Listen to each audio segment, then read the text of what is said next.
نحمده ونصلي على رسوله الكريم. أما بعد فأعوذ بالله من الشيطان الرجيم. بسم الله الرحمن الرحيم. وأقيموا الصلاة وآتوا الزكاة واركعوا مع الراكعين. الآية. عن ابن عمر رضي الله عنه قال قال رسول الله صلى الله عليه وسلم: بني الإسلام على خمس شهادة أن لا إله إلا الله وأن محمدا عبده ورسوله وإقام الصلاة وإيتاء الزكاة والحج وصوم رمضان. الحديث. অধ্যক্ষ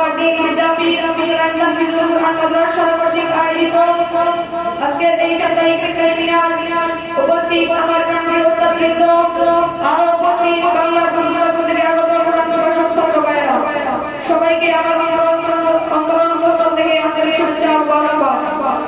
সম্মানিত উপস্থিতি, আপনারা সবাই অবগত আছেন যে আজকের এই সাপ্তাহিক শিক্ষা সেমিনারে আমার নাম দেওয়া হয়েছে এবং সাথে একটি বিষয় দেওয়া হয়েছে আমাদের মহিলা। এই বিষয়ে বক্তব্য দিয়ে আমি আপনাদের মনোযোগ করবো। সে আইনি জ্ঞান আমি অর্জন করতে পারিনি। আল্লাহ পাক রব্বুল আলামিন যদি আমাকে তৌফিক দেন, তবে আমি দুই একটি কথা বলে আমি আপনাদের সামনে থেকে বিদায় নেব। ওয়া মা তাওফীকি ইল্লা বিল্লাহ। ঈমান আনার পর সর্বশ্রেষ্ঠ ইবাদত হলো নামাজ। নামাজ তথা সালাত ইসলামের দ্বিতীয় স্তম্ভ। নামাজ ফরজ বিষয়টি কোরআন এবং সুন্নাহ ইজমা দ্বারা প্রমাণিত। কোরআনে একাধিকবার নামাজের কথা বলা হয়েছে। আল্লাহ পাক রব্বুল আলামিন ইরশাদ করেন: ওয়া আকিমুস সালাতা ওয়া আতুজ যাকাতা ওয়ারকাউ মা'আর রাকিঈন।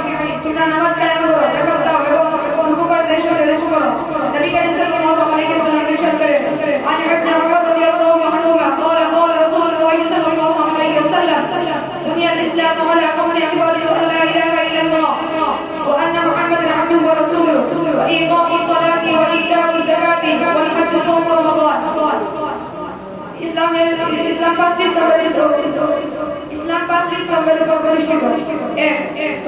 একথা আল্লাহ সারাক্ষণ মাবুদ নেই এবং মুহাম্মদ সাল্লাল্লাহু আলাইহি ওয়াসাল্লাম আল্লাহর রাসূল। 2 নামাজ কায়েম করা, 3 যাকাত প্রদান করা, 4 হজ করা এবং 5 রমজান মাসে রোজা রাখা। অন্য হাদিসে রয়েছে আবু হুরায়রা রাদিয়াল্লাহু তাআলা থেকে বর্ণিত, তিনি বলেন রাসূলুল্লাহ সাল্লাল্লাহু আলাইহি ওয়াসাল্লাম বলেছেন যে তোমাদের কারোর কাছে সাথে যদি একটি প্রবাহিত নহর থাকে এবং তাতে যদি কেউ 5 ওয়াক্ত নামাজ আদায় করে, তাহলে তার শরীরে কোনো ময়লা থাকবে না। তখন সাহাবীগণ বললেন, ইয়া রাসূলুল্লাহ, তার শরীরে কোনো ময়লা থাকবে না। তখন নবী করিম সাল্লাল্লাহু আলাইহি ওয়াসাল্লাম বলেন, 5 ওয়াক্ত নামাজের উদাহরণ দাও 3 তদ্রূপ। কারণ যে ব্যক্তি 5 ওয়াক্ত নামাজ আদায় করে, আল্লাহ রাব্বুল আলামিন তার সকল গুনাহ মাফ করে দেন। সুবহানাল্লাহ। নামাজ জান্নাতের চাবিকাঠি।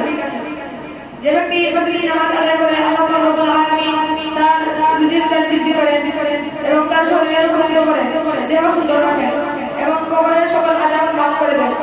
সম্মানিত উপস্থিতি, আমি আর আমার বক্তব্য দীর্ঘায়িত করব না। আমি আমার